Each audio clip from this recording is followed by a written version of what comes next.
Selamat malam Kalimita, Sukihontu, semoga berbahagia. Jadi gimana? Benar nih pertanyaannya Pak Pranoto setelah 2 hari belajar, terutama untuk yang baru-baru. Masih oke ya? Tetap semangat ya? Kan tujuannya biar bisa masuk ke kelasnya Bante kan nanti kan? Jadi harus tetap semangat, oke? Nah, masih ingat gak kemarin yang kita belajar itu apa? Tentang aku salah cita. Ya, apa sih aku salah cita? Kesadaran yang tidak baik, ya. Kesadaran yang melakukan pelanggaran sila, ya. Jadi kesadaran yang misalnya berbohong, membunuh, ya, membunuh kecoa, membunuh nyamuk, misalnya, ya. Itu munculnya itu dari aku salah cita, oke. Kemudian aku salah cita ini dibagi berapa kelompok? 3 ya. Yang pertama kita sudah belajar yaitu loba, mula, cita. Ada berapa citanya? 8. Sudah hafal? Udah ada yang udah. Novi udah harus udah. Udah belum? Aduh, ayo coba. Bu, udah hafal belum, Bu? Belum. Satu aja. Kalau enggak ini berasosiasi dengan apa gitu aja. Masih ingat? Perasaannya ada berapa pembaginya? 2 kan? Ya, ada 2 ya perasaan ya. Yang perasaan yang pertama yang ya somanasa itu adalah perasaan yang sukacita. Kemudian ada perasaan UPK yaitu perasaan yang netral ya. Ini adalah pembeda yang pertama perasaan. Pembeda yang kedua pandangan salah atau diti ya. Diti ini kan pandangan salah. Jadi berasosiasi atau berkaitan dengan pandangan salah itu yang istilahnya ditigata sampayutam. Kalau yang tidak berasosiasi dengan pandangan salah itu yang ditigata wipayutam ya. V huruf V kalau di Pali bacanya W ya. Jadi ini wipayutam ya. Itu adalah pembeda yang kedua. Kemudian pembeda yang ketiga yaitu ini spontan atau tidak spontan kan. Jadi asangkarikam itu yang spontan atau tidak dengan dorongan? Dengan ya tanpa dorongan ya. Jadi dengan spontan, tanpa dorongan itu kan spontan ya. Kemudian kalau sa sangkarika berarti dengan dorongan. Oke. Jadi untuk 8 cita itu pembedanya itu ada 3 ya. Yang pertama yang dari perasaan, yang kedua berkaitan dengan pandangan salah atau tidak, yang ketiga adalah spontan atau dengan dorongan. Oke. Untuk yang kesadarannya kalau kita terjemahkan ke dalam bahasa Indonesia, yang pertama ini adalah kesadaran yang disertai oleh perasaan sukacita berasosiasi dengan pandangan salah tanpa dorongan ya. Nanti yang kedua sama cuman diganti menjadi dengan dorongan. Oke. Nah, yang ketiga adalah kesadaran yang disertai dengan sukacita tidak berasosiasi dengan pandangan salah tanpa dorongan. Yang keempat diganti aja dengan dorongan gitu ya. Kemudian yang kelima, nah ini perasaannya berganti, yaitu kesadaran. Jadi ini kan ada cita ya sebenarnya ya. Cita itu kan kesadaran. Kesadaran yang disertai oleh perasaan netral, ya, berasosiasi dengan pandangan salah tanpa dorongan. Ya. Yang keenamnya diganti dengan dorongan. Oke. Nah yang ketujuh, gimana? Kesadaran ya disertai perasaan netral ya tidak berasosiasi dengan pandangan salah tanpa dorongan. Yang kedelapan dengan dorongan gitu. Oke. Jadi bahasa Indonesianya seperti itu. Nah, tapi ya kalau bisa saya sarankan pelan-pelan aja ngapal bahasa Palinya. Kan keren juga kan bisa bahasa Pali, bener gak? Bahasa Inggris mah lewat gitu ya. Oke. Nah, ini cara menghafal yang gampang itu sudah dibuatkan oleh Pak Pranoto. Terima kasih Pak Pranoto. Jadi di sini bisa lihat ada 4 ini berkaitan dengan perasaan yang ini, yang 4 ini berkaitan dengan perasaan yang ini gitu ya. Ini saya lewat aja ya. Oke, kemudian akusala cita kelompok kedua adalah dosa mula cita. Cita kesadaran, mula berakar. Jadi kesadaran yang berakar pada dosa kebencian ya. Nah, ada 2 aja, oke. Perasaannya yang mana? Domanasa ya. Ini adalah perasaan tidak menyenangkan. Oke. Kalau tadi somanasa kan sukacita ya. Kalau UPK ya cool man. Jadi netral aja gitu ya. Kalau ini domanasa ini yang tidak menyenangkan. Jadi domanasa itu selalu diikuti oleh patiga ya. Patiga apa terjemahannya kemarin? Antipati ya, antipati. Jadi dia antipati itu kan tidak suka ya, berarti ya, tidak suka atas objek-objek tersebut. Jadi domanasa itu ya kita ingat aja domanasa itu selalu diikuti oleh patiga ya. Tapi patiga ini tidak termasuk wedana ya, tidak termasuk perasaan. Ya, patiga ini adalah faktor mental tersendiri ya, faktor mental. Oke. Nah, nama citanya adalah domanasa sahagata patiga sampayutam asangkarika. Nah, berarti terjemahannya gimana? Kesadaran disertai perasaan tidak senang ya, terus berasosiasi dengan antipati tanpa dorongan ya. Yang kedua dengan dorongan. Oke. Jadi kalau kita marah, kita takut, kita lagi kecewa ya, kemudian menyesal, lagi kikir ya, kemudian lagi cemburu, cuman ada 2 di antara ini saja yang muncul. Gitu. Oke. Ya bisa ini nanti kemudian lenyap diganti dengan yang ini ya, atau bisa ini terus yang muncul ini muncul lenyap kemudian muncul lagi yang tipe yang ini juga bisa. Gitu. Oke. Tergantung situasi dan kondisi karena semuanya adalah fenomena yang berkondisi ya. Masih ingat kemarin sebab terdekat kemunculannya? Dosa mula cita ada berapa? 9 kan? Yang masa lalu, saat ini dan masa depan kan?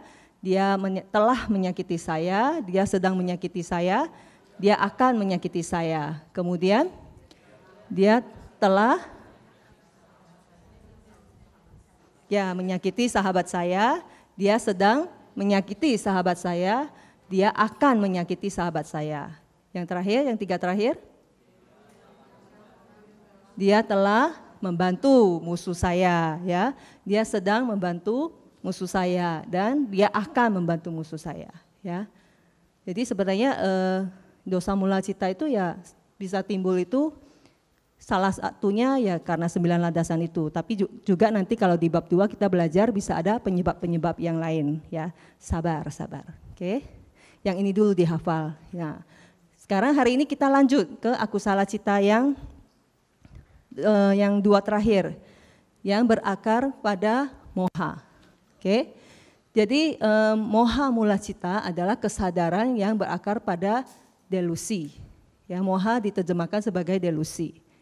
Oke, kenapa disebut delusi? Karena moha itu ibarat katarak. Ya, kalau kita mata, kalau katarak kan tidak bisa melihat dengan jelas kan? Kalau kataraknya masih sedikit, mungkin buram-buram. Ya, tapi kalau makin tebal kan makin buram. Ya, saya nggak tahu katarak masing-masing.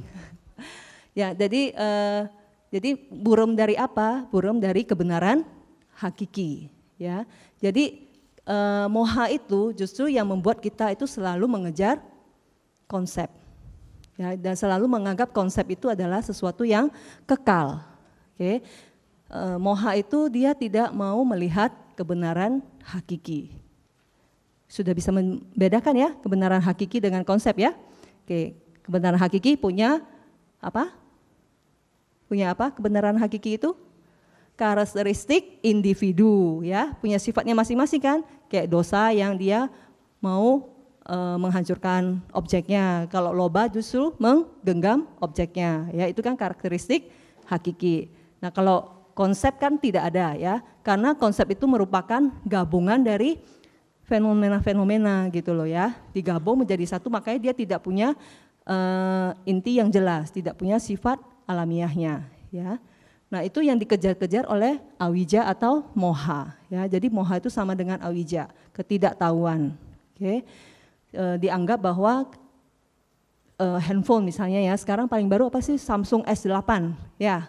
Nah, kalau ada yang mungkin mikir kalau saya bisa beli itu pasti akan bahagia selama-lamanya gitu. Pernah nggak ada yang begitu? Kalau saya bisa beli rumah di mana gitu, pasti saya akan bahagia selama-lamanya.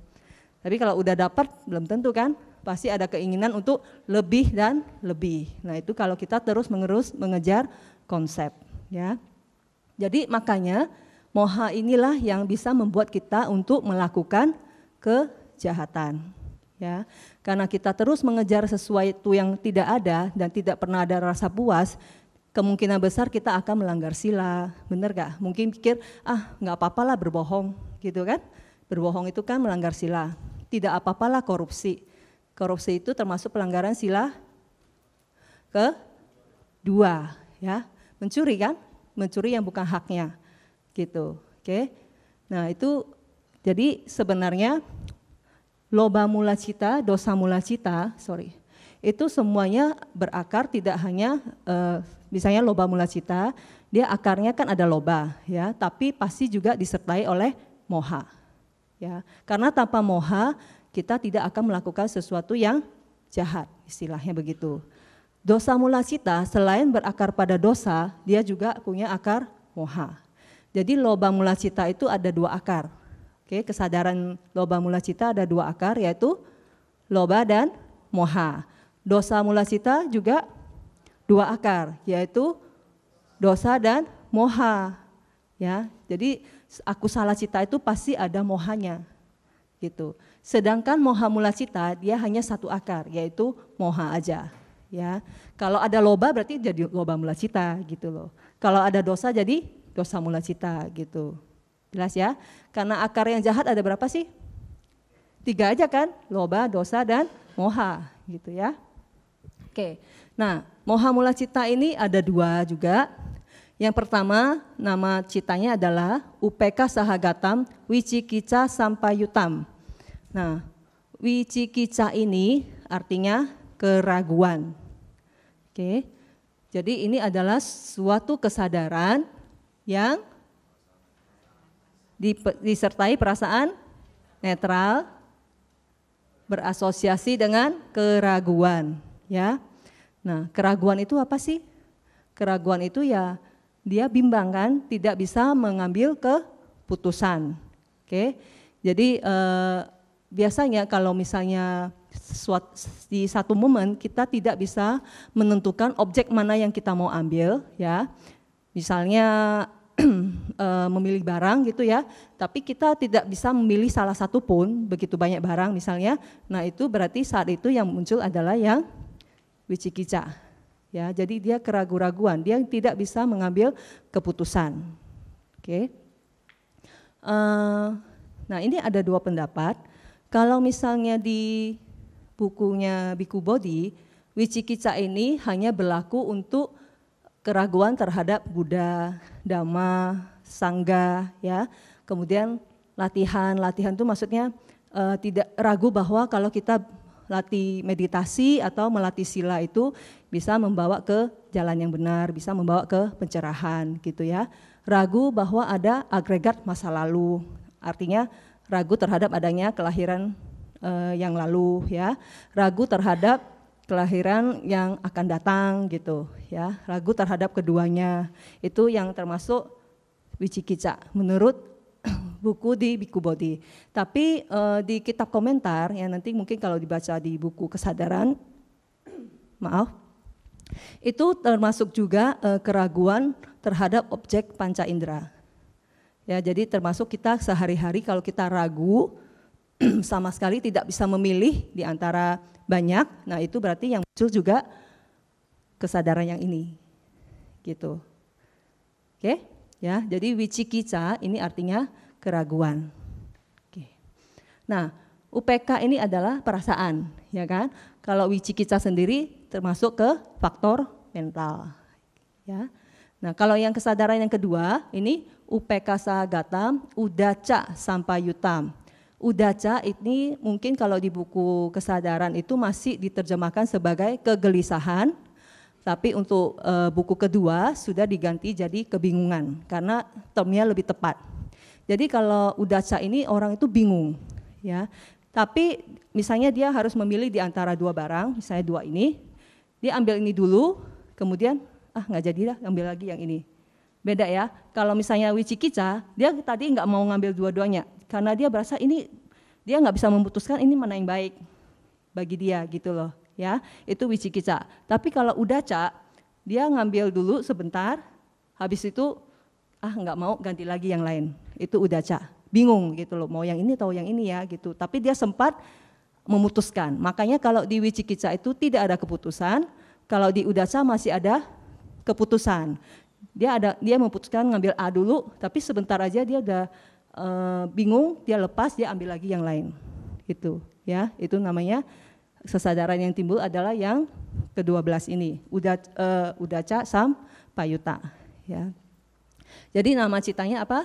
Kesadaran disertai perasaan netral berasosiasi dengan kebingungan, ya. Nah, kalau di kitab komentar itu ada perumpamaan yang bagus untuk wicikica dan sampayuta, yaitu kalau wicikica itu ibarat batu bulat, ya, yang gelinding dari tebing yang curam. Jadi kan dia gelinding terus, ya, dia tidak mengambil objek sama sekali. Tapi kalau udaca diibaratkan sebagai batu kotak. Kalau batu kotak itu kan dia klek, dia kan berhenti sebentar, terus baru dia putar lagi, berhenti lagi, putar lagi, berhenti lagi. Jadi dia sempat mengambil objeknya, tapi sebentar aja dia udah pindah. Kalau wicikica kan karena menggelindingnya terlalu cepat, ya, secepat kilat, jadi dia tidak bisa mengambil objek, ya. Siapa yang suka latihan meditasi di sini? Semua ya, saya kira ya. Ya. Namanya Buddhis tuh harus meditasi katanya, gitu. Jadi saya yakin semuanya ada latihan meditasi. Saat latihan meditasi, apapun objeknya, misalnya nafas, gitu kan, kita seharusnya memperhatikan nafas masuk dan nafas keluar, ya.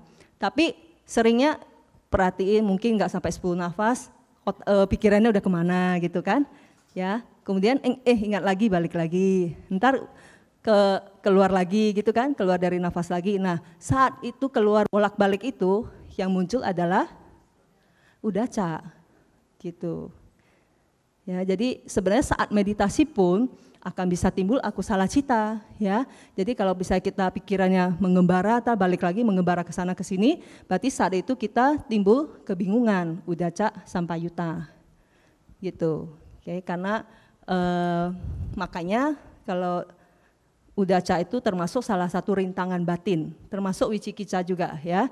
Jadi mereka ada rintangan batin untuk meditator mencapai jhana. Jadi seseorang mau mencapai jhana, dua ini harus diatasi. Nanti ada lagi 5 yang lain, kan panca niwarana, 5 rintangan batin. 2 diantaranya adalah ini. Gitu. Kalau udacanya masih terus menerus, berarti kita tidak akan pernah bisa fokus. Gitu. Oke.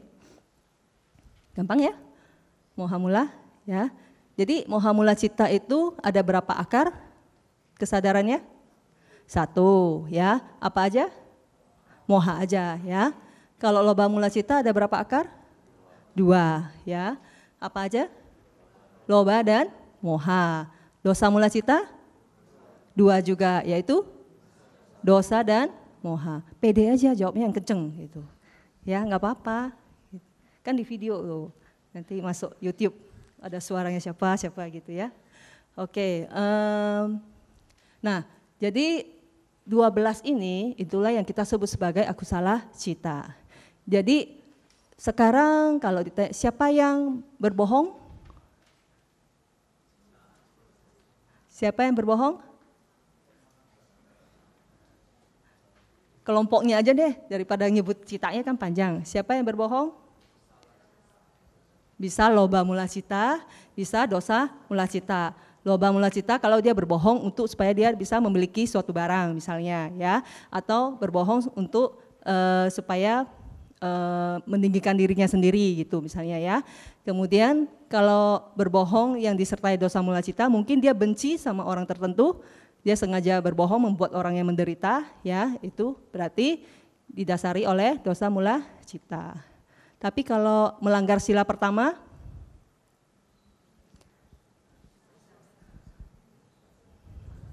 dosa mula cita ya, karena yang bisa membinasakan objeknya, yang ingin menyerang objeknya itu adalah dosa ya. Kalau loba itu kan justru melekat, dia untuk disayang-sayang gitu kan. Tapi kalau untuk pembunuhan adalah dosa mula cita. Jadi bukan saya, Anda, Bapak, Ibu ya, tapi cita. Oke. Jadi semua kan berawal dari pikiran, benar gak? Ya.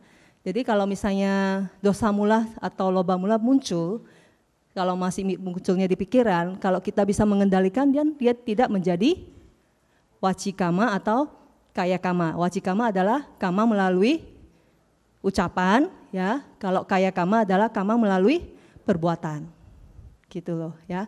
Kalau kita yang menjalankan sila sehari-hari, kita bisa mengendalikan ucapan kita dan perbuatan kita, perbuatan tubuh kan. Tapi pikiran itu hanya bisa dikendalikan melalui meditasi sampai mencapai pencerahan. Jadi hanya Arya aja yang kilesannya yang udah hancur gitu ya. Nah, lobanya hancur, dosanya hancur, itu baru tidak akan muncul lagi pikiran itu, kesadaran itu. Tapi kalau kita masih istilahnya apa? Putujana ya. Putujana itu adalah orang yang belum mencapai pencerahan ya. Nah, itu pasti akan sulit mengendalikan pikiran, gitu. Oke? Menarik ya? Jadi aman ya sekarang ya? Yang bohong bukan Anda loh, ya? Aman kita. Oke, kita lanjut ya. Sekarang kita belajar tentang ahetuka cita. Nah, kelompok besarnya kan ini. Kemarin kan kama wacara cita apa? Definisinya masih ingat? Kesadaran yang biasanya muncul di alam lingkup indrawi. Totalnya ada 54. Kemarin kita sudah belajar 12 ya, aku salah cita. Nah, hari ini kita belajar ahetuka cita. Jumlahnya ada 18. Ahetuka. Hetu itu artinya akar. Ya. A itu tidak. Jadi ini adalah kesadaran yang tidak punya akar. Oke. Kalau tadi kan kita sudah belajar di akusala cita ini ada 3 akar kan, loba, dosa, dan moha ya. Nah, kalau ahetuka berarti dia tidak ada akar. Oke. Nah, kemudian lihat di sini. Ini ada tulisan apa? Wipaka. Apa itu wipaka? Masih ingat? Kan kesadaran bisa dibagi jadi 4 jenis kan? Masih ingat gak? Apa aja? Kusala, akusala, wipaka, kiriya ya.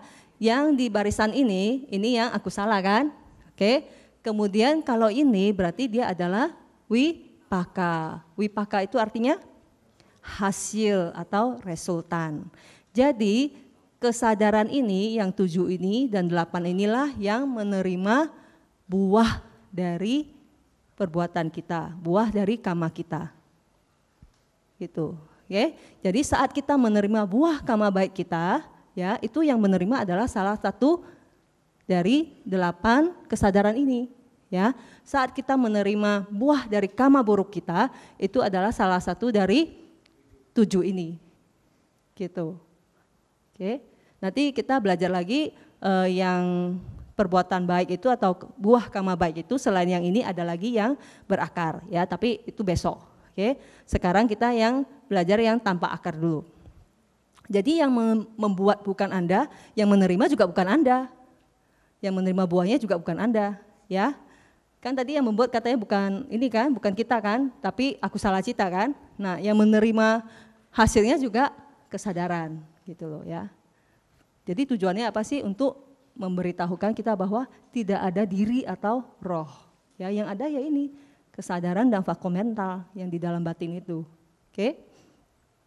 Nah, kemudian di bawah ini ada kiriya. Kiriya itu maksudnya fungsional ya. Jadi dia hanya muncul untuk melakukan fungsinya. Setelah melakukan fungsinya dia akan lenyap ya. Dan tanpa meninggalkan potensi kama. Oke, yuk kita lihat. Ahetuka cita yang kelompok pertama yaitu akusala wipaka. Nah, jadi 7 kesadaran ini ya, kita lihat ini di sini. Oh ya, mungkin saya harus menulis dulu istilah-istilahnya. Di sini kita bisa melihat perasaannya itu rata-rata UPK ya. Kecuali ada satu kan yang duka ya. Yang lain kan UPK. Oke? Nah, kemudian ini ada istilahnya caku. Caku. Ya, kemudian ada sota. Ada gana. Jiwa. Kaya. Sampati.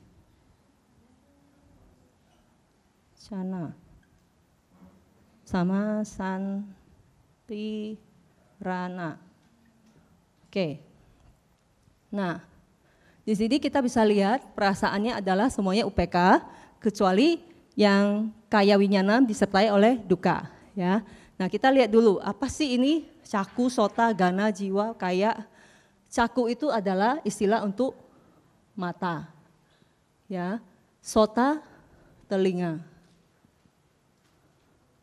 Gana hidung. Ya, jiwa ini lidah. Oke, kaya tubuh. Sampatisana menerima. Santirana menginvestigasi. Jadi sebenarnya di kehidupan kita sehari-hari, itu semua fenomena yang terjadi itu kan kita terima melalui panca indera dan batin. Benar nggak? Fenomena kehidupan itu kan semuanya hanya masuk melalui panca indera kita, kalau enggak dari batin kita. Ya. Nah, dengan demikian, saat kita melihat objek yang baik atau objek yang tidak baik, itu pasti melalui salah satu dari pintu panca indera kita, atau bisa juga dari pintu batin. Ya, jadi kita kenal ada 6 pintu, yaitu 5 pintu panca indera, pintu mata, pintu telinga, hidung, lidah, dan tubuh. Ya, kemudian ditambah 1 pintu batin. Ya, masing-masing nanti punya objeknya sendiri. Jadi contoh misalnya objek bentuk. Ya, objek bentuk itu adalah objek untuk indera mata. Ya, jadi kalau misalnya bentuk ada objek bentuk, kemudian kita indera mata kita ada ya dan kondisinya terpenuhi, itu kesadaran mata yang akan muncul ya. Jadi yang melihat itu adalah siapa? Kesadaran mata ya. Kalau misalnya objeknya suara, yang mendengar adalah kesadaran telinga ya. Kalau objeknya adalah objek bau, kesadaran hidung ya. Objeknya adalah objek rasa, jadi kesadaran lidah yang mengecap ya. Jadi bukan saya yang mengecap, kesadaran lidah yang mengecap ya. Kemudian kalau misalnya objeknya adalah objek sentuhan, berarti kesadaran tubuh yang merasakan. Gitu loh ya. Nah, kalau yang batin gimana? Batin itu misalnya kalau kita sedang berpikir sesuatu, merancang sesuatu ya, atau ya begitulah ya saat kita memikirkan sesuatu lah ya, itu berarti di pintu batin. Oke. Nah, sekarang untuk istilahnya udah tahu, berarti kita udah bisa menerjemahkan nih. Kalau misalnya yang pertama berarti dia adalah kesadaran mata ya. Jadi ini dulu kesadaran mata, winyana ini adalah kesadaran ya. Jadi ini enggak ditambah cita lagi. Oke. Jadi nama citanya itu hanya UPK Sahagata Caku Winyana Akusala Wipaka Cita gitu ya. Karena nanti untuk membedakan dengan yang kusala wipaka. Oke. Caku winyana berarti kesadaran mata disertai perasaan netral ya. Kesadaran telinga disertai perasaan netral. Kesadaran hidung disertai perasaan netral. Kesadaran lidah disertai perasaan netral. Kesadaran tubuh disertai duka, ini diterjemahkan sebagai perasaan sakit. Sakit, ya. Duka itu sakit. Jadi kalau kita kebentur, ya, sakit kan? Sakit ya kalau kebentur. Nah, itu berarti kaya winyanam kita yang muncul adalah yang duka, kaya duka sahagata kaya winyanam. Berarti dari kelompok akusala wipaka. Berarti saat itu kita sedang menerima buah dari kama buruk kita. Gitu loh, ya. Jadi tidak ada sesuatu yang muncul tanpa sebab, kan gitu. Oke. Saat kita melihat objek yang tidak menyenangkan, berarti kita sedang melihat nih. Berarti buah kama buruk melalui mata, gitu loh. Saat kita dimarah-marahi, berarti kita menerima, iya, menerima kama buruk, yang menerima adalah si sota winyanam, gitu. Oke, terus kita melihat makanan enak nih, ya, dimakan ternyata basi. Nah, kama buruk juga kan berbuah kan, itu kan namanya, ya. Nah, berarti kesadaran yang menerima adalah jiwa, ya, upeka sagata jiwa winyana, gitu, ya. Nah, yang dua ini nanti ini berhubungan dengan proses kognisi, oke. Tapi di sini udah jelas, ya. Jadi sebenarnya kalau kita dimarah-marahi itu yang dimarahin bukan kita loh, orang kesadaran sota winyana kok yang nerima, gitu. Enak ya kalau bisa berpikiran seperti itu kan.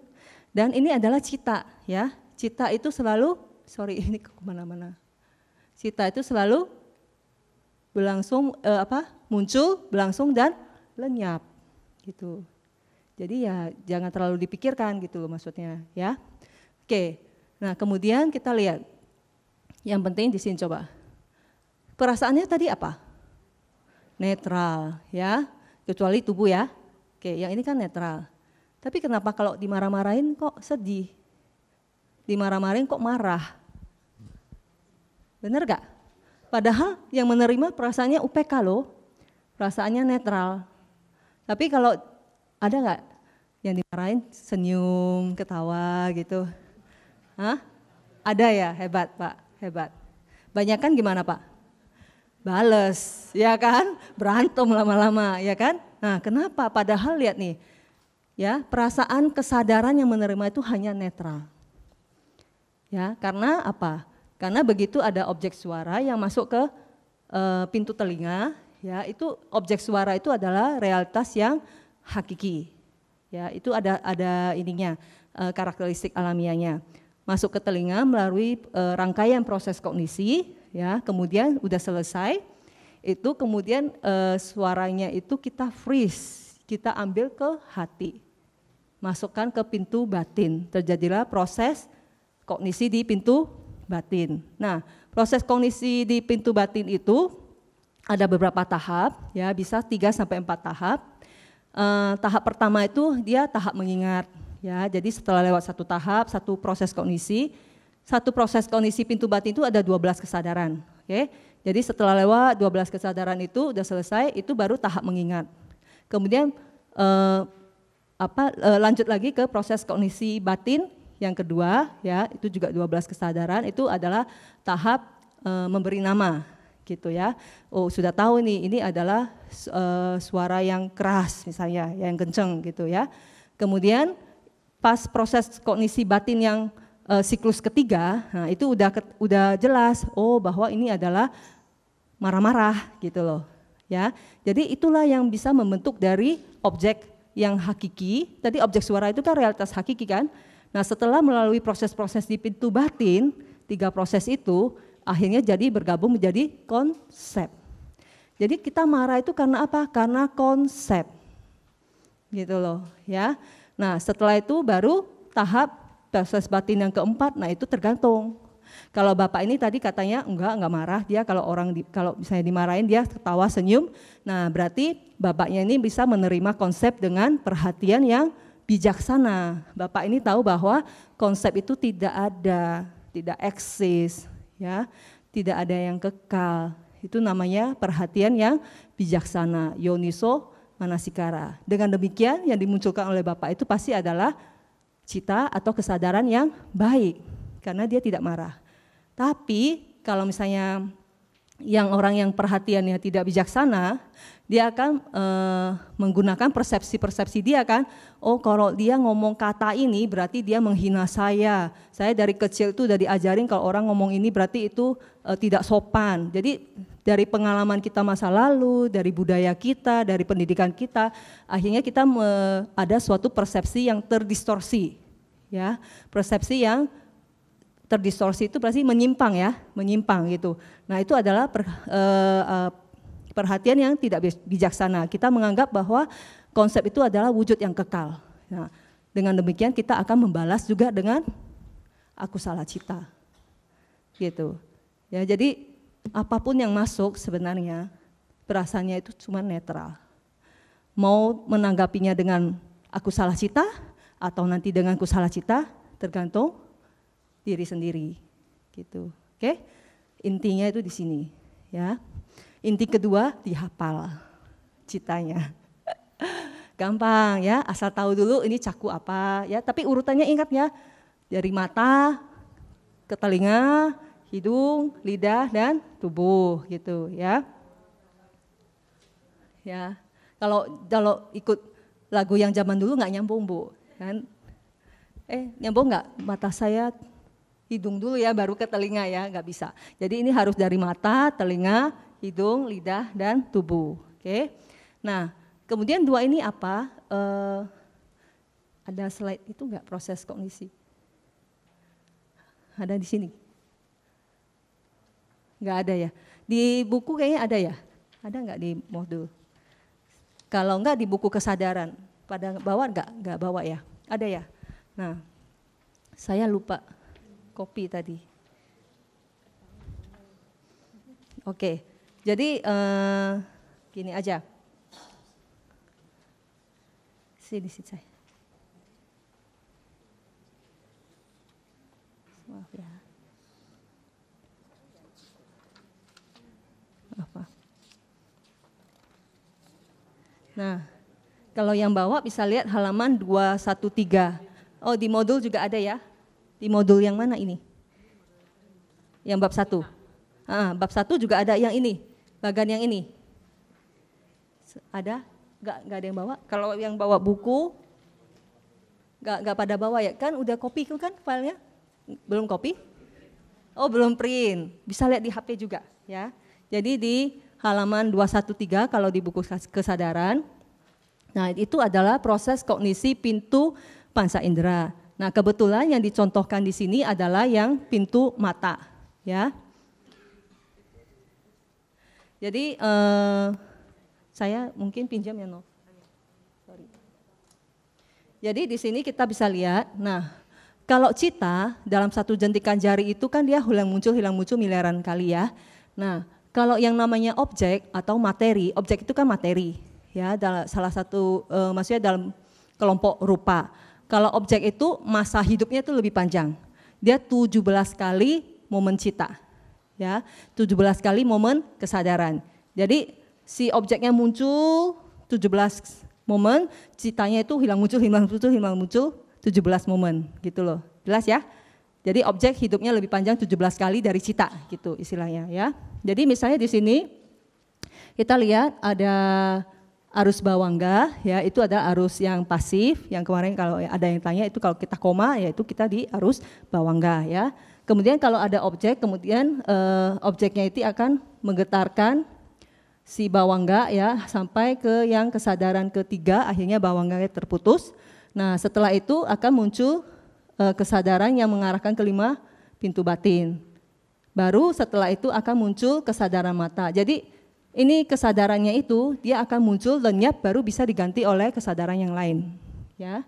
Setelah kesadaran mata muncul, nah itu setelah lenyap baru akan muncul kesadaran yang menerima. Ya. Setelah kesadaran menerimanya lenyap, baru akan muncul kesadaran yang menginvestigasi, ya. Oke, sampai sini dulu. Jadi dua ini, Sampatticana dan Santirana, ya, ini adalah punya fungsi untuk proses kognisi, ya. Nanti kalau di bab 3 kita akan mempelajari lagi fungsi lain dari Santirana. Tapi di sini cukup mengetahui bahwa mereka berfungsi di proses kognisi panca indera, ya. Oke. Saya akan menjelaskan lagi bagannya setelah kita selesai sampai ke ahetuka kiriya dulu, ya. Ini terima dulu ya, yang dua ini ya. Oke. Nah, ini semua UPK. Kenapa kok yang kaya winyanam ini duka? Oke. Nah, ini ada alasannya, oke. Karena indera mata, indera telinga, hidung, ya, lidah dan lidah, ya. Jadi 4 ini itu adalah kalau misalnya indera itu kan materi, ya, rupa. Oke. Materi itu kita ada bagi jadi materi yang primer dan sekunder, ya. Nah, panca indera ini bukan panca indera, cuma 4 ini, yaitu mata, telinga, hidung dan lidah itu termasuk materi yang sekunder, ya. Nah, objeknya itu kan udah masing-masing juga kan. Tadi mata objeknya objek bentuk, ya. Telinga itu objek suara. Jadi objek suara itu tidak bisa diterima oleh kesadaran mata, nggak bisa. Dia itu spesifik buat kesadaran telinga. Jelas ya? Objek bentuk itu hanya bisa dilihat oleh kesadaran mata, tidak bisa didengar oleh kesadaran telinga. Oke? Nah, kemudian untuk hidung objek bau, untuk lidah objek rasa. Nah, objek-objeknya ini juga adalah materi sekunder. Ya, jadi sama kan berarti kan? Nah, itu kalau misalnya mereka berbenturan, itu efeknya itu kecil. Gitu loh, dampaknya kecil seperti kalau gumpalan kapas bertemu dengan gumpalan kapas. Jadi benturannya halus. Nah, dengan demikian perasaan yang muncul adalah yang UPK gitu. Oke. Nah, kalau yang tubuh gimana? Tubuh itu adalah kaya winyanam, ya, indera tubuh kita sebenarnya itu nama lainnya sensitivitas tubuh, ya. Sensitivitas tubuh itu juga adalah materi sekunder. Tapi objek sentuhan itu adalah materi primer, gitu loh. Jadi beda kan? Udah beda kelas kan? Nah, materi primer itu ibarat seperti palu, ya. Materi sekunder tadi ibarat seperti gumpalan kapas. Jadi kalau berbenturan itu seperti palu yang memukul kapas di atas plat besi. Makanya bisa timbul perasaannya duka. Gitu. Oke? Jelas? Jelas ya? Oke ya. Kalau itu hanya untuk pengertian, ya, hanya untuk pengertian. Yang penting hafal citanya. Itu objektif yang harus dicapai, ya. Nah, cara menghafalnya ini udah dibikin lagi sama Pak Pranoto nih, biar gampang, ya. Jadi kalau sebelum tidur malam itu lihat dulu catnya gitu ya, biar nanti terpotret di dalam batinnya gitu. Jadi sehari-hari itu udah bisa kebayang, oh ini ahetuka cita ini kayak gini gitu catnya, ya. Oke, nah ini adalah kesadaran yang menerima apa? Menerima apa? Buah, kama buruk, ya. Jadi kalau kita melakukan kama buruk, ya hanya ini yang menerima, gitu. Ya, yang menerima itu hanya ini. 7 ini. Salah satu dari 7 ini tergantung dia masuknya dari pintu mana, ya. Oke. Nah, sekarang kita lihat yang baik. Kusala baik kan? Nah, ini adalah kesadaran yang menerima buah kama baik, ya, yang menerima buah kama baik. Nah, sebenarnya ini sama, benar gak? Caku, sota, gana, jiwa, kaya, sampati, santirana, oke, sama kan? Nah, ininya juga sama, ya, perasaannya netral kecuali ini, ya. Kalau kama buruk, buah kama buruk menyebabkan rasa sakit. Kalau ini buah kama baik tentu menimbulkan perasaan nyaman atau nikmat gitu, ya. Jadi makanya ini berbeda. Nah, kemudian yang berbeda mana lagi? Santirana ya. Kalau tadi santirananya ada berapa? Satu kan? Balik lagi coba. Cuma satu kan santirananya kan? Dengan perasaan netral. Nah, kalau yang di baik ada dua ya. Ada somanasa santirana dan upeka santirana ya. Somanasa apa? Perasaan sukacita ya, perasaan sukacita. Nah, berarti ini tergantung objeknya. Kalau misalnya objeknya, kalau misalnya tadi objeknya tidak menyenangkan, ya, berarti tadi yang kita terima adalah, yang menerima adalah kesadaran dari akusala wipaka, ya kan? Tapi kalau objeknya itu sangat menyenangkan, ya, nanti yang muncul adalah yang somanasa santirana, ya. Tapi itu kan berarti yang dari kelompok kusala wipaka, ya. Tapi kalau objeknya itu menyenangkannya biasa-biasa aja, ya, itu nanti yang muncul adalah yang upeka santirana, tapi dari kelompok kusala wipaka. Jelas ya? Jadi tergantung tiga objeknya. Kalau objek tidak menyenangkan berarti kan kita sedang menerima buah kama buruk kan? Nah itu yang muncul adalah santirana yang mana? Upeka, sagata, santirana cita yang, santirana cita yang dari akusala wipaka. Oke. Tapi kalau misalnya objeknya menyenangkan,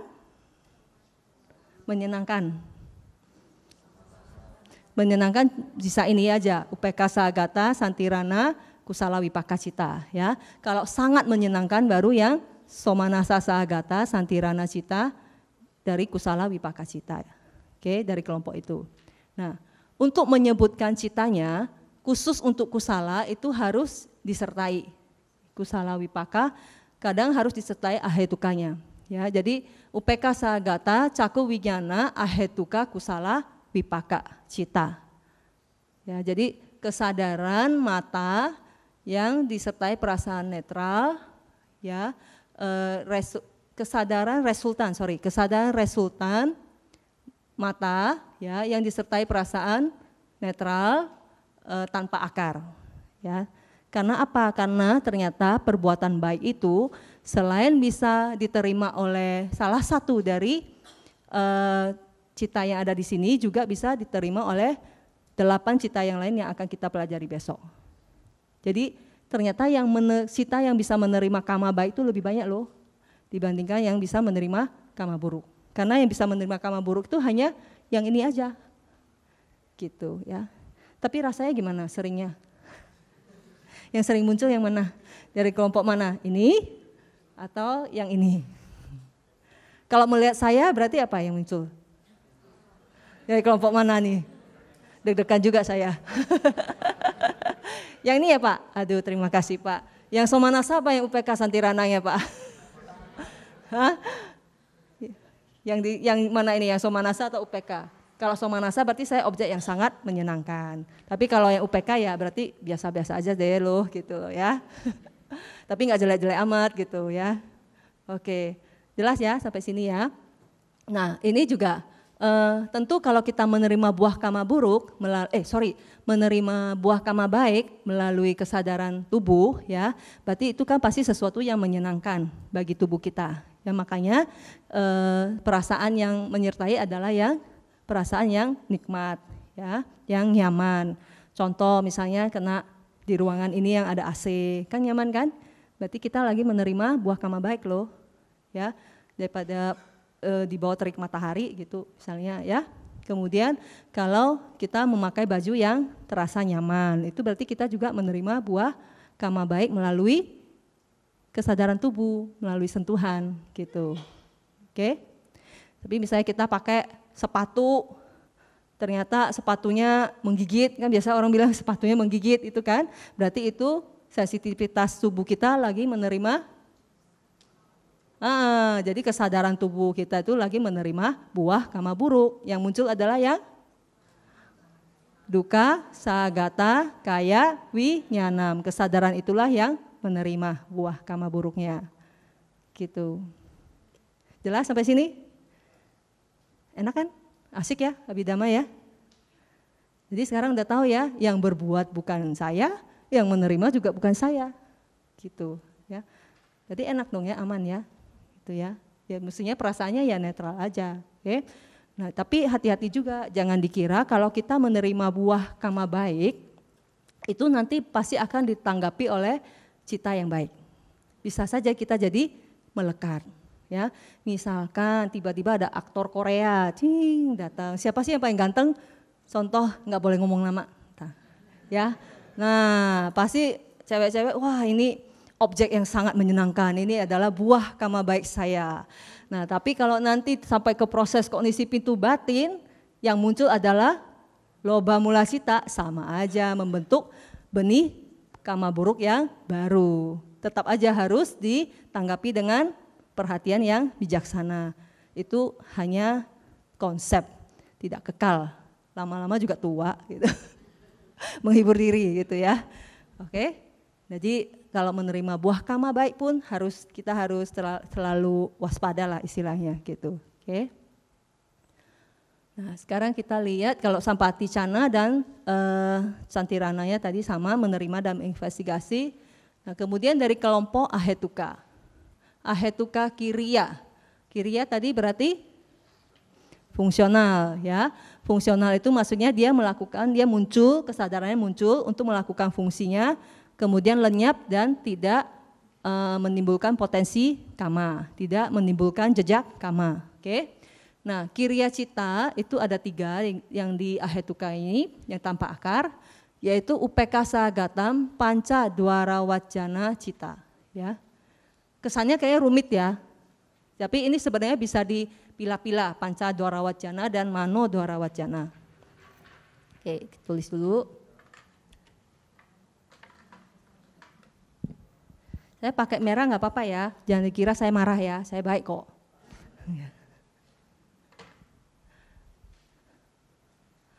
Panca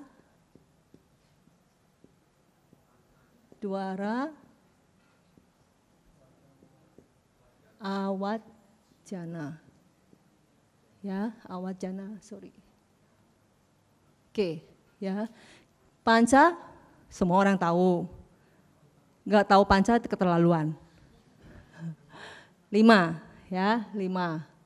Oke, kemudian Dwara ini adalah pintu. Ya, pintu. Oke, Awajana ini adalah, Dwara ini mestinya kalau dipisah dia nggak ada ini. Kalau digabung baru ada. Kok nggak bisa ini? Wah, salah ya? Ya, ini karma buruk buat yang punya. Buah karma buruk buat yang punya. Maaf ya Acak ya, nggak bisa hapus. Oke, jadi Dwara ini artinya pintu, ya. Kemudian mesti cek dulu, oke. Awajana, ya. Awajana ini artinya mengarahkan. Mengarahkan. Saya berharap ini bisa dihapus. Bisa enggak? Jadi cita ini, ya, Panca Dwara Wajana cita ini adalah kesadaran yang mengarahkan arus kesadaran kita ke objek panca indera, gitu, ya. Jadi nanti di proses kognisi itu kita bisa lihat fungsinya seperti apa. Jadi ini hanya tahu dulu bahwa Panca Dwara Wajana cita ini adalah suatu kesadaran yang mengarahkan ke 5 pintu panca indera, ya. Nanti tergantung objek apa yang muncul. Kalau misalnya objeknya adalah objek bentuk, berarti dia mengarahkan arus kesadaran kita ke indera mata, ya. Kalau ke pintu mata, ke pintu mata. Kemudian kalau misalnya objek yang muncul adalah objek rasa, berarti dia mengarahkan arus kesadarannya ke pintu lidah, gitu loh, ya. Bukan mengarahkan langsung ke 5 pintu, jelas ya? Oke. Nah, kemudian yang kedua, Mano. Ya, Dwara sama Dwara Awajana. Ya, ini sama mengarahkan, ini pintu, ini batin. Mano kan kemarin ditanya oleh Bapak siapa tuh? Batin, ya. Jadi ini adalah kesadaran yang mengarahkan ke pintu batin. gitu. Oke? Sekarang jadi gampang kan hafalnya kan? Tapi nanti bacanya jangan panca dwara awajana ya. Karena ini nanti digabung ya, karena dwara dan awajana yang digabung makanya A-nya di atasnya ada garis. Berarti bacanya lebih panjang ya. Nih, dwara wajana. Oke. Ini karena A-nya kan double digabung gitu loh. Oke. Ini mano dwara wajana cita. Jadi yang ini mengarahkan ke arus batin ke pintu, salah satu pintu panca indera, kalau ini mengarahkan ke pintu batin ya. Oke. Nah yang terakhir ini adalah somanasa sahagata hasitu pada cita. Hasitu pada ini artinya memproduksi senyuman ya, memproduksi senyuman. Iya Pak, jangan kaget. Emang begitu. Jadi ini adalah kesadaran yang memproduksi senyuman disertai dengan perasaan sukacita. Ya. Saat kemarin saya menjelaskan tentang jati beda atau kesadaran berdasarkan jenisnya, kiriya itu hanya bisa muncul di mana? Arahat, Paseka Buddha, dan Buddha. Ya. Tapi khusus di sini dua ini bisa muncul di kita. Bisa muncul di yang sebelum arahat ya, di seka dan putujana ya, orang di yang dua ini bisa. Tapi yang 18 ini hanya muncul di arahat. Jadi saat arahat tersenyum, kesadaran yang muncul itu adalah ini. Selain nanti ada 5 kesadaran yang lain, nanti besok baru kita belajar ya. Jadi hari ini kita udah tahu, oh berarti kalau arahat atau Buddha atau Paseka Buddha tersenyum, bisa aja kesadaran yang muncul adalah yang ini. Jadi ini bisa muncul di kita enggak? Belum. Mungkin suatu saat ya. Kan berharap boleh dong ya. Jadi ini tidak bisa di putujana ya. Putujana itu adalah orang yang belum mencapai pencerahan ya. Kemudian nah, terus arahat itu senyumnya kapan? Nah, kalau somanasa sahagata hasitu pada cita itu muncul, berarti arahat itu tersenyum saat menerima objek-objek yang hakiki. Ya, jadi mungkin objek bentuk, melihat objek yang menyenangkan bagi dia, ya misalnya ada objek cetia, ya contoh di buku ada kok cetia yang bisa untuk bermeditasi, ya kemudian objek dari suara, ya, objek suara orang-orang yang sedang menawar barang-barang di pasar, ada di buku ya, bisa dibaca. Oke. Tapi yang masuk adalah yang objek hakikinya, bukan konsepnya. Ya, jadi ini hanya bisa menerima objek yang hakiki. Ya pokoknya ngerti dulu bahwa ini yang memproduksi senyuman, tapi bukan di kita, tapi di arahat. Ya, karena kita kalau senyum itu belum tentu baik.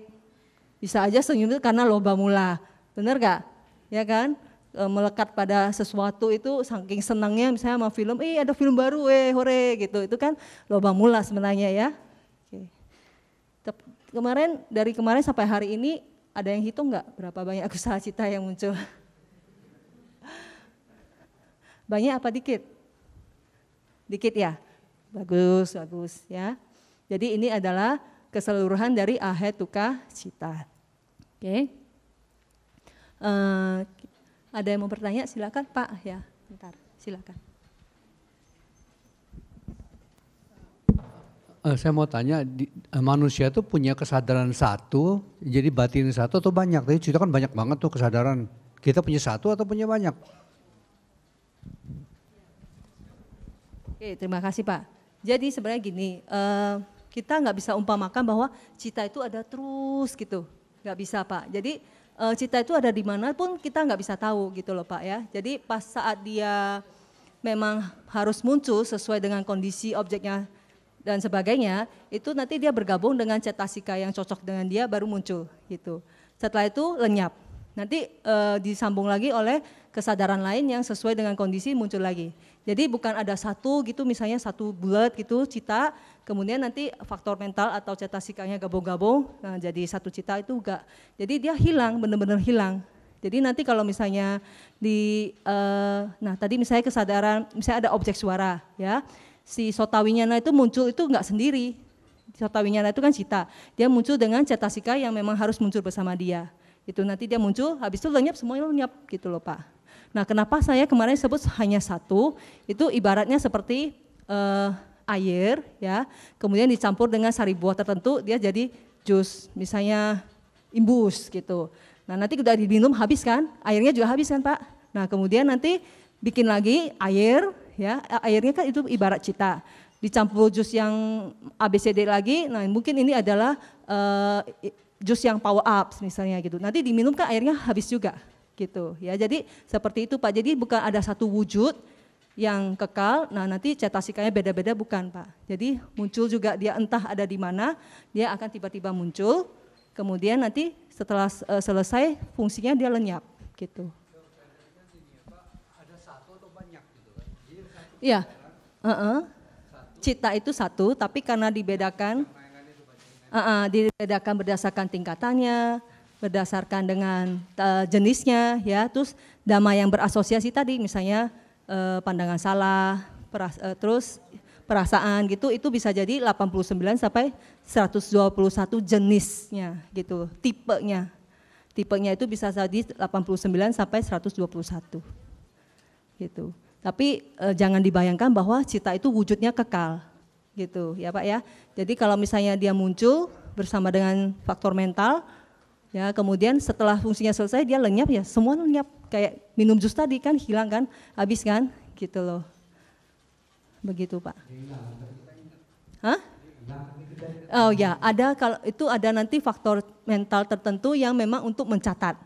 Nanti kita belajar di bab 2 ya. Jadi yang kita namakan sebagai sanya, persepsi. Dia bisa mencatat gitu loh. Oh, yang namanya Pak Paulus itu seperti ini gitu. Gitu. Ya, Pak. Sabar. Bab 2 ya. Tapi yang penting semuanya adalah ingat, tidak ada wujud cita yang kekal ya, enggak ada. Itu hanya untuk membuat kita tuh mengerti bahwa ya begitu, cita itu kalau dia lagi ada objek yang cocok dengan dia, kondisinya ada, dia akan muncul. Dan munculnya itu selalu dengan cetasika. Ya. Setelah fungsinya selesai dia lenyap. Gitu. Lenyap ya lenyap semua, nggak ada lagi. Dan kemudian muncul lagi kalau misalnya dengan tipe yang sama, itu juga udah cita yang berbeda. Gitu. Makanya tidak ada yang kekal, tidak ada yang bertahan terus gitu, nggak ada. Intinya di situ. Kalau ada orang yang bekerja begitu, kita harus mengucapkan sadu, sadu, sadu, ya. Silakan, silakan.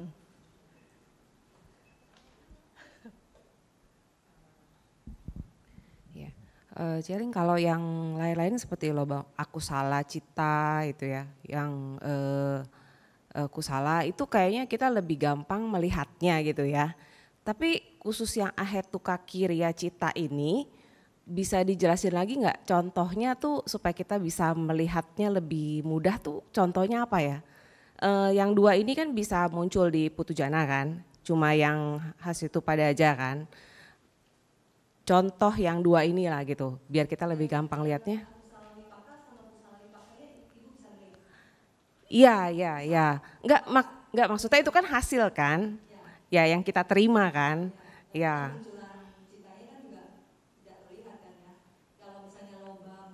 Iya. Ya.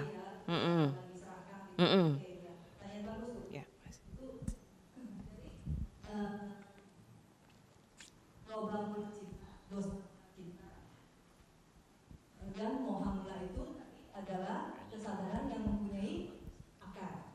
Ya. Kesadaran yang mempunyai akar itu sifatnya kokoh. Nah karena sifatnya kokoh, makanya mudah diamati, gitu loh ya. Kalau ahetuka itu adalah kesadaran yang tanpa akar, jadi dia memang lebih lembut dan memang sulit untuk diamati, kecuali dengan meditasi. Ya, jadi sebenarnya gini, kadang ada satu objek yang kita merasa itu adalah objek yang bagus, tapi oleh orang tertentu kan belum tentu, orang lain belum tentu, karena kita masih memandang objeknya sebagai konsep, ya. Tapi kalau misalnya untuk memastikan bahwa kalau misalnya ada objek bentuk misalnya, objek bentuk itu kan realitas yang hakiki, ya bukan yang konsep. Itu yang muncul adalah caku winyana, UPK Sagata caku winyana dari kelompok akusala wipaka atau kusala wipaka itu hanya bisa dilihat dari meditasi sebenarnya. Gitu. Tapi kalau di kita itu kan kita masih melihat tuh konsep. Jadi kalau konsep tuh kadang di saya terlihat ganteng, di dia belum tentu terlihat ganteng, kan begitu ya, karena kita masih mempunyai persepsi yang terdistorsi. Yang kita lihat itu masih yang konsep, kita belum bisa melihat objek yang hakiki. Objek yang hakiki itu ya juga nanti akan bisa dilihat kalau meditasi kita sudah maju, samadhi kita kuat, sati kuat, itu baru kita bisa melihat bahwa oh manusia itu ternyata ada pancakanda, ada elemen dan sebagainya. Nah itu kita baru bisa melihat ada objek yang hakiki. Gitu. Nah nanti kesadaran yang muncul itu terlihat, oh ini yang muncul adalah akusala wipaka, ini yang muncul adalah kusala wipaka. Ya memang susah Bu, jadi ahetuka cita itu dalam kesehari-harian itu kita belum bisa mengamati. Ya gitu, bagus Bu, terima kasih. Itu saya mau menyampaikan tapi lupa. Oke. Ada lagi silakan, ya Pak.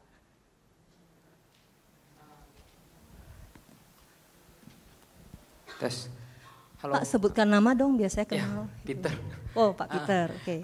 Kalau misalnya kita sedang tidur Ya. atau mimpi, itu cita yang muncul yang mana ya? Mimpinya baik apa enggak Pak? Misalnya tidur deh gitu. Iya tapi mimpinya buruk, baik. Kalau buruk, cita buruk atau baik juga deh. Ya sebenarnya ini kayaknya yang paling pintar menjawab itu Pak John nih kayaknya. Karena itu pertanyaan sudah pernah ditanyakan kan sama Pak John kan. Ya, jadi waktu itu Bate menjawab bahwa mungkin kalau kita mimpi buruk gitu ya, terus menimbulkan ketakutan dan sebagainya, itu ada dosa mulai yang muncul. Tapi itu sangat istilahnya tidak akan bisa membentuk benih kamalah gitu kan, itu mimpi, bukan ada niat setana gitu. Asal jangan saat kita bangun, kemudian kita berpikir lagi terus menerus ya, terbawa gitu, akhirnya timbul lagi ketakutan yang lebih besar. Nah itu berarti kita menanam benih kama yang lain gitu. Kalau sedang tidur itu ada cita yang muncul gak? Bawangga kita tetap ada kan, arus kesadaran itu tetap jalan sampai kita mencapai meninggalkan samsara. Jadi tetap ada Pak, tetap ada. Walaupun kita tidurnya pulas banget, gak ada mimpi, berarti kita masuk ke yang tadi bawangga tadi. Dan bawangga itu tetap adalah cita. Nanti kita belajar di bab 3 yang cita yang bisa berfungsi sebagai bawangga yang mana aja. Ya, sabar Pak ya, Pak Peter. Terima kasih Pak. Pak Haryo ya mau menanya ya. Terima kasih Jering. Ya. Ini di sini di halaman 236 ya saya baca nih, Buddha dan Arahat tersenyum dengan 5 jenis kesadaran. Dan salah satunya adalah kesadaran yang memproduksi senyuman. Iya. Ini 5 jenis kesadaran ini maksudnya melalui pintu indera atau apa ya? Oke. Jadi di situ 5 kesadaran itu salah satunya kan somanasasa hagata hasitupada. 4 yang lain itu adalah yang mahakiriya, yang nyana sampayuta Pak. Jadi maka itu kan besok nanti kita belajar. Ya, jadi arahat itu tertulis. Tapi objeknya Pak, kalau misalnya yang bisa memunculkan somanasa hasitupada, itu objeknya pasti objek yang hakiki. Tapi kalau misalnya yang bisa memunculkan mahakiriya, itu objeknya bisa konsep. Ya, itu di bab 3 Pak. Jadi mahakiriya itu bisa mengambil objek konsep. Dan juga bisa, kalau yang nyana sampayuta berarti juga bisa mengambil objek yang hakiki. Ya, jadi kalau misalnya arahat mengambil objek hakiki, senyumnya itu bisa dengan salah satu dari 5 itu. Tapi kalau misalnya yang dilihat adalah yang konsep, hasitupada nggak bisa. Yang bisa hanya yang mahakiriya nyana sampayuta. Oke ya Pak. Oke. Ada lagi? Kalau enggak saya lanjut ini ya. Oke. Nah, jadi sebenarnya semua terima quote kan hari ini dari Bante, dari Dhamma-Vihari Buddhist tadi. Ada objek dan ada subjek bukan? Ada yang tidak terima quote? Kalau belum silakan berlangganan dengan berlangganan. Enggak, nanti isi formulir, nanti bisa di-include ke broadcastnya DBS gitu loh. Jadi bisa menerima jadwal, menerima berita-berita dari DBS ya. Oke.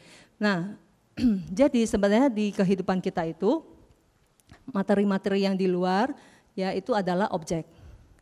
Oke, di kita ini yang kita sebut sebagai cita itu sebenarnya adalah subjek. Ya, tadi kan cita yang melihat, cita yang mendengar, ya kan? Cita yang merasakan. Oke, jadi cita itu adalah subjek. Oke. Nah, dalam mengenali objeknya itu butuh yang kita namakan proses kognitif. Kognisi itu merekognisi itu kan mengenali, ya. Jadi cita itu karakteristiknya adalah mengenali objek.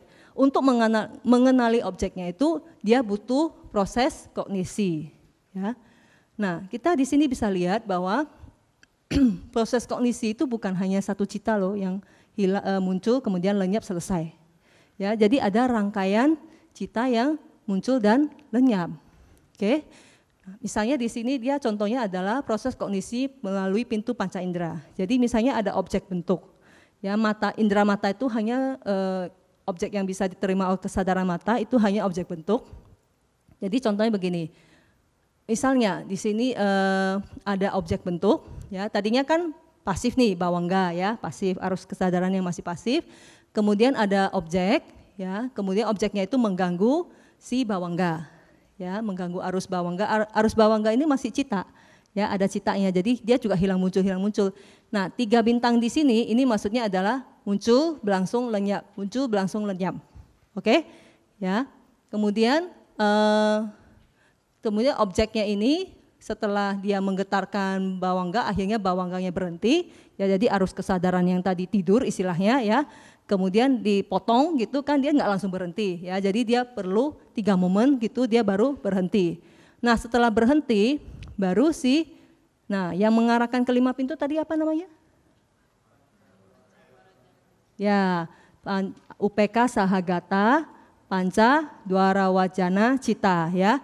Nah setelah bawangga terputus ini lenyap, baru si Panca Dwara Wajana Cita ini bisa muncul ya. Nah dia tadi tugasnya apa? Mengarahkan arus kesadaran ke pintu panca indera tertentu kan. Tadi misalnya kalau objek bentuk berarti ke indera mata ya. Oke, nah makanya dia setelah dia muncul, berlangsung dan lenyap, baru bisa muncul kesadaran mata. Nah disinilah kita melihat objek itu, ya. Nah setelah kesadaran mata muncul, berlangsung dan lenyap, ya setelah ini melenyap, baru akan muncul kesadaran yang menerima. Yang menerima tadi bahasa kerennya apa? Ya, sampati cana cita ya. Nah, setelah sampati cana cita ini muncul, berlangsung dan lenyap, baru akan muncul kesadaran yang menginvestigasi, yaitu santirana cita ya. Santirana cita lenyap, baru akan muncul kesadaran yang memutuskan ya. Nama lainnya Wotabana. Wotabana itu sebenarnya nama lain dari Manodwara Wajana juga ya. Jadi Manodwara Wajana kalau di pintu panca indera namanya berubah menjadi Wotabana. Gitu, oke. Nah, yang menentukan baru nanti ini jawana dan sebagainya. Jadi di sini saya hanya mau menunjukkan dulu fungsi dari Sampaticana dan Santirana. Gitu. Oke. Jadi mereka membantu di proses kognisi, proses untuk mengenali objek ya. Jadi sebenarnya di buku ada contoh yang bagus tentang anak-anak yang sedang bermain ya di tempat yang berdebu. Seperti itu ibaratnya bawangga ya.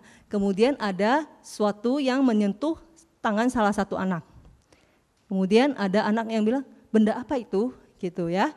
Nah, yang bilang benda apa itu dia kan belum melihat ya. Nah, ibaratnya yang anak yang bilang ya, benda apa itu adalah panca dwarawat jana. Jadi dia mengarahkan dulu kan ke pintu panca indera. Oke.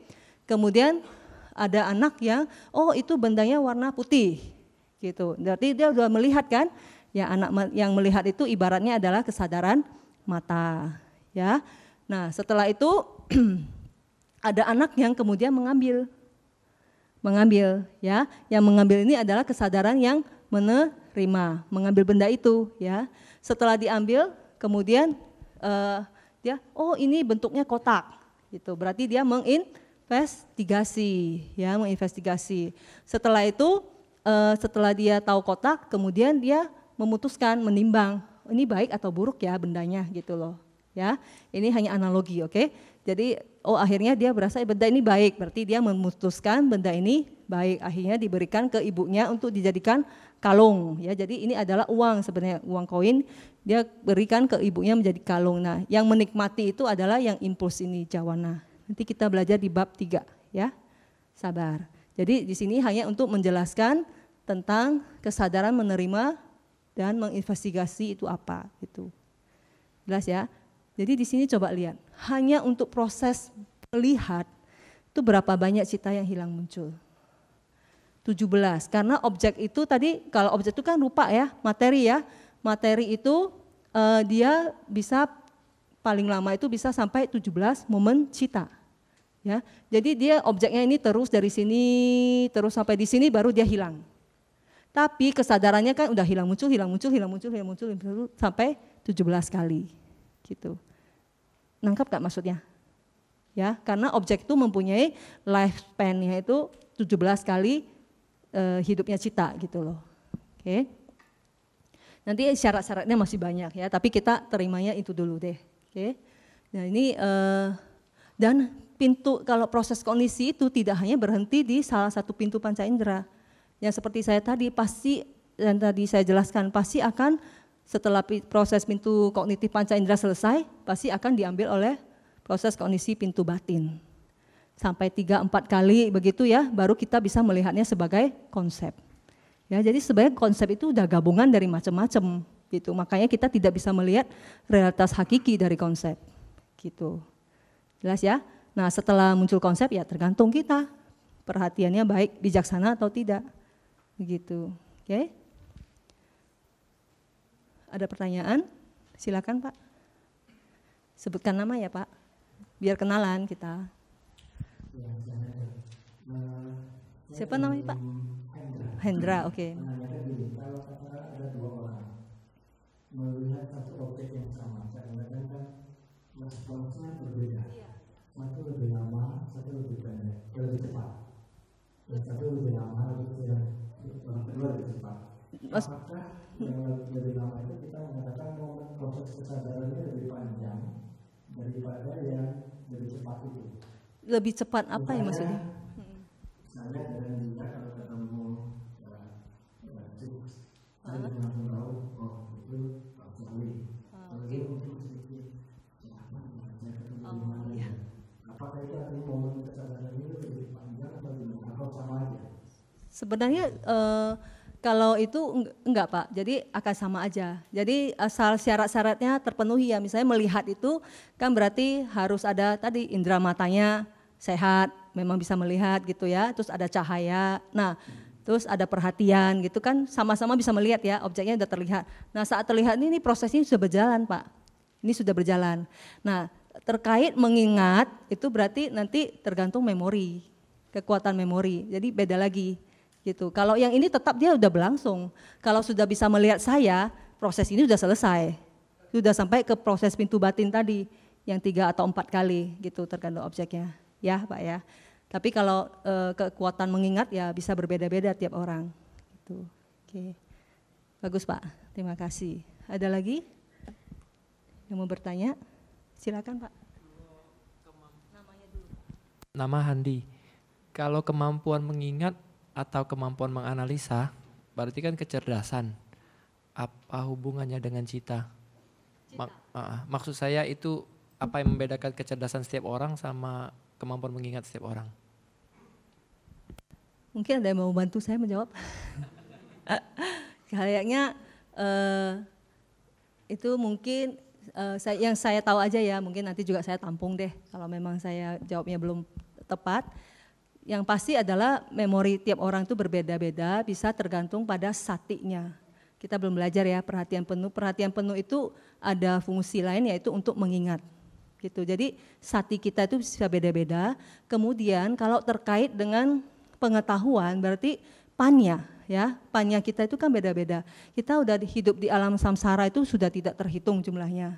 Kita nggak tahu dulu-dulu itu kita apa, kita belajar dhamma atau tidak ya. Kemudian kebiasaan kita itu bagaimana? Kalau misalnya karma kebiasaan kita dari dulu adalah belajar Dhamma, saya yakin itu akan yang menuntun kita untuk tetap bisa menemui Dhamma lagi di kehidupan ini. Dan mungkin ada yang ingat, gitu loh, udah ada memorinya itu. Nah itu tergantung banget sama kehidupan sebelumnya juga, tergantung pada karma kita juga.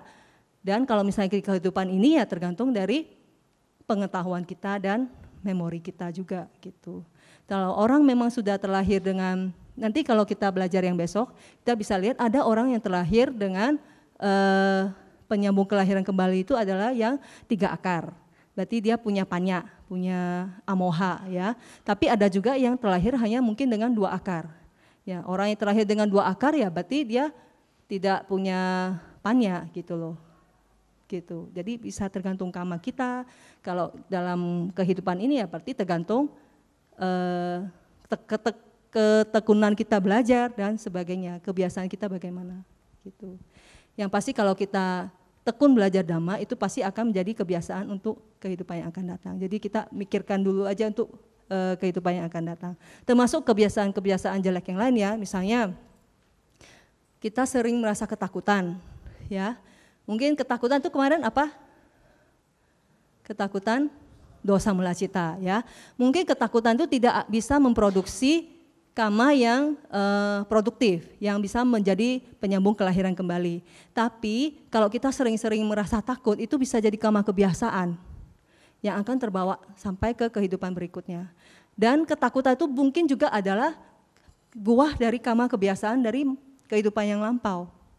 Gitu, makanya harus diatasi. Gitu Pak, gitu ya. Semoga terjawab. Kalau belum nanti tanya lagi ke Bante. Oke, ada lagi silakan.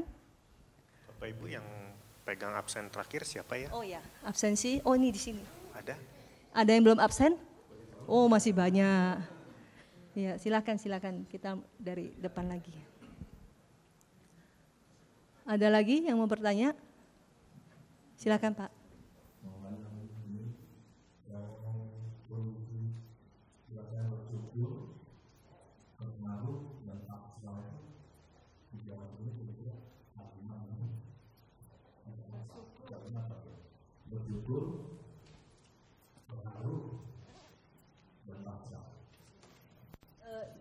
Nggak mungkin dalam satu momen juga ya kayaknya ya. Ya sebenarnya sangat susah ya Pak. Kalau misalnya saat kita bersyukur, kita kayak apa misalnya bersyukur bisa ketemu Dhamma ya. Itu berarti kan ungkapan terima kasih berarti maha kusala ya. Berarti cita yang muncul berarti cita yang baik. Tapi kalau misalnya bersyukurnya itu sampai menimbulkan air mata ya, sampai menangis ya, itu di momen menangisnya itu sudah ada dosa mula gitu. Jadi momen by momen kita lihatnya Pak, gitu. Iya, tergantung saat itu keadaannya itu bagaimana. Jadi momen by momen kita lihatnya Pak. Saat dia berasa sukacita ya, dia bisa bertemu dengan Dhamma. Nah itu pasti maha kusala yang muncul. Maha kusala itu kesadaran yang baik, itu besok kita belajar ya. Tapi kalau misalnya sampai akhirnya dia menangis, nah menangisnya itu momennya berarti sudah dosa mula gitu.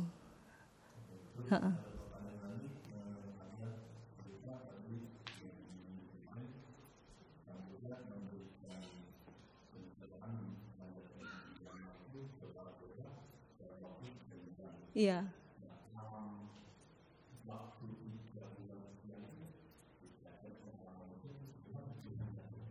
Gimana maksudnya?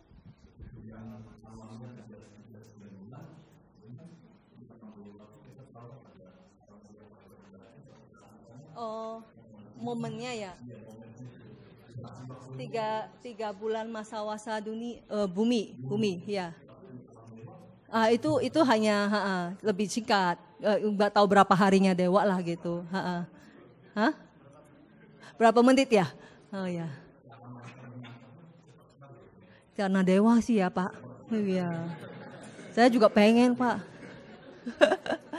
3 bulan berturut-turut tanpa berhenti loh. Masa wasa. Sebentar ya, cek gitu ya kali ya. Iya kali ya, saya nggak bisa hitung sih. Lupa kalau dulu pernah di sana. Hah? 3 bulannya. 3 bulan masa wasa waktu itu. Iya. Masa wasa di bumi ya Pak Handi ya. Di bumi. Iya.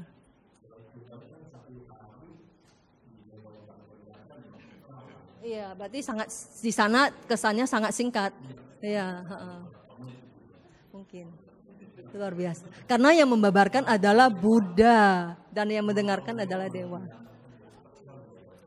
Saya kalau itu saya tidak tahu Pak, saya tidak bisa menjawab. Tapi seharusnya iya, karena kalau enggak, Buddha kan biasanya tidak akan mengajarkan ke orang-orang yang makhluk yang dianggap belum siap untuk menerima Dhamma. Nah, beliau memilih dewa karena memang Abhidhamma itu adalah dhamma yang sulit ya, gitu. Tapi beruntunglah Buddha membabarkan juga ke yang Arya Sariputta, gitu. Ya Pak, ya. Nanti kalau malah tahu tiba-tiba saya ingat ya Pak. Dulu ternyata pernah di Tawatimsa ya. Oke.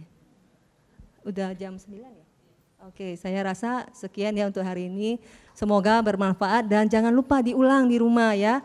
Jadi tadi Bante juga udah pesan yang penting menghafal citanya dulu. Kalau misalnya nanti mau ikut ke kelasnya Bante gitu. Tujuan kita kan itu kan ya. Tujuan pendeknya, tujuan jangka panjangnya tetap merealisasi nibbana ya. Terima kasih semuanya.